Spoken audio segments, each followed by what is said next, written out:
O, pashani Allah, mu ma ka prish kryt kje 5-6 vjetë, ty ta prish 5-6 minuta.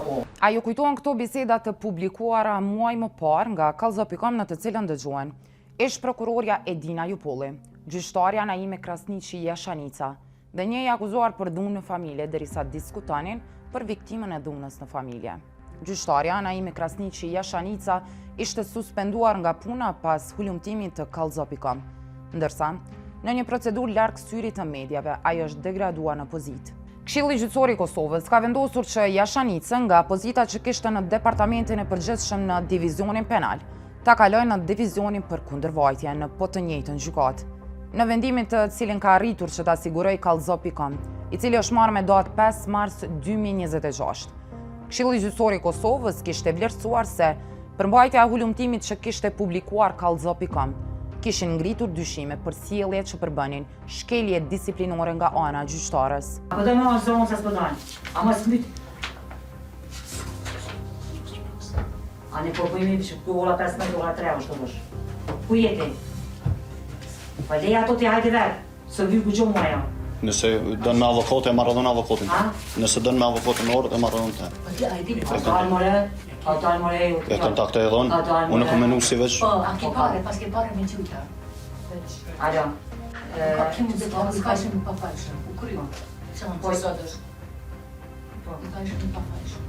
Po dhe, heç s'ki nevoj me pita avokatin, tutna. Hajde, tuta, dhe, a di zynën të më bëjë pamë. Po, hajde, nërë një taksi ose hajde. Hajde, të më tonë. Gjyqtare edhe mëse lejo. O, pashani Allah, mu ma ka prish kryt kje 5-6 vjetë, ty ta prish 5-6 minuta. Kjo pjesë e inqizimit të cilët e dëgjuat tregon të momentin kur gjykatësia thërreste viktimën për t'u paraqitur në seancë. I pandehuri, që në atë kohë jetonte në Gjermani, ishte arrestuar nga policia në kufi, ndërsa në diskutimin të cilin e dëgjuam, prokurorja Edina i kërkon gjykatësës që të mos i lejonte viktimës ta hap gojën, ndërsa gjykatësia i konfirmon të fjalët e të pandehurit në të cilat a i thoshte se viktima ja ka prish kryt. Me të gjitha këto pretendime, duke u bazuar edhe në hulumtimin e Kallzo.com, Këshilli Gjyqësor i Kosovës fillimisht kishte vendosur që ta suspendojë nga detyra për 2 muaj gjyqtaren Jashanica. E tutje, ky organ si autoritet kompetent kishte mbajtur edhe një seancë me datë 20 janar 2026, e në të cilën kishin marrë pjesë edhe gjyqtarja Jashanica bashkë me avokatin e saj Kujtim Kërveshin. Gjatë seancës, avokati Jashanicës kishte thënë se gjyqtarja nuk ka vepruar në atë mënyrë sa të përbënte ndërhyrjen e vendimarrjen e prokurorës, apo nuk ishte bërë shkeljet e ligjit për përgjegjësinë disiplinore të gjyqtarëve. E po ashtu, avokati gjithashtu kishte thënë se nuk ishte e qartë se me kë po bisedonte gjyqtarja dhe se në zyrë ka pasur hyrje dalje të personave dhe ka pasur komunikime të ndryshme. Në audioincizimin të cilin e ka publiku Kallzo.com, dëgjohet qartë gjyqtarja Naime Krasniqi Jashanica, derisa flet më të akuzuarin për dhunë në familje, tashmë të dënuar nga shkalla e parë. Dëgjohet derisa e pohon ndaj fjalës së të akuzuarit kur thotë: "Ma ka prish kryt, edhe ty ta prishi kryt për 5-6 minuta." Pas seancës së datës 20 janar 2026, ishte zhvilluar edhe vazhdimi me 5 mars 2026, në të cilin kishin marrë pjesë edhe gjyqtarja, edhe avokati, edhe zyrtari ligjor që dëgjohet edhe në audioincizimin e publikuar nga Kallzo.com.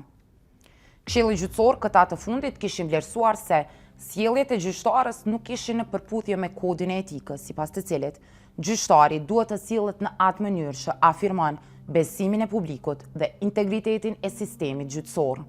Ajo gjatë përgjegjëse për shkeljet të cilat ishin konstatuar në lidhje me komunikimin e saj para se të niste seanca të cilën e kishte thirrur për dhunë në familje. Këshilli në vendim ka thënë se gjyqtarja Naime Krasniqi Jashanica do degradohej në pozitë. Ajo nga pozita që mbante si gjyqtare në divizionin penal u vendos në divizionin për kundërvajtje në po të njëjtën gjykatë, pra atë të Prishtinës. Vendimi i Këshillit Gjyqësor të Kosovës vënë pa dhe shkelje të tjera që kishte bërë gjyqtarja, për çka dhe ishte degraduar edhe më parë. Në atë kohë, nga Departamenti i Krimeve të Rënda në atë të përgjithshëm. Në hulumtimin të cilin kishte publikuar Kallzo.com muaj më parë, pothuajse në secilin fjali, në atë situatë kishte sjellje jo profesionale dhe plan për ta dëmtuar rrjedhën e procesit për dhunë në familje. Vendimi i Këshillit Gjyqësor thotë qartë, gjyqtares Naime Krasniqi shqiptohet sanksioni disiplinor, transferim nga Departamenti i Përgjithshëm, Divizioni Penal i Gjykatës Themelore në Prishtinë, në Divizionin për kundërvajtje në të njëjtën gjykatë. E vendimin e Këshillit Gjyqësor, gjyqtarja Naime Krasniqi nuk e ka pranuar ende. Ajo në një bisedë me Kallzo.com tha se kopjen fizike nuk e ka pranuar, ndonse vendimi është marrë me 5 mars. Edhe avokati i saj, Kujtim Kërveshi, ka thënë se deri më tani nuk kanë bërë ndonjë ankesë ndaj vendimit. Gjyqtarja Naime Krasniqi Ashanica asnjëherë nuk kishte pranuar që të intervistohej për këtë ngjarje, të cilën asaj i uli edhe pozitën.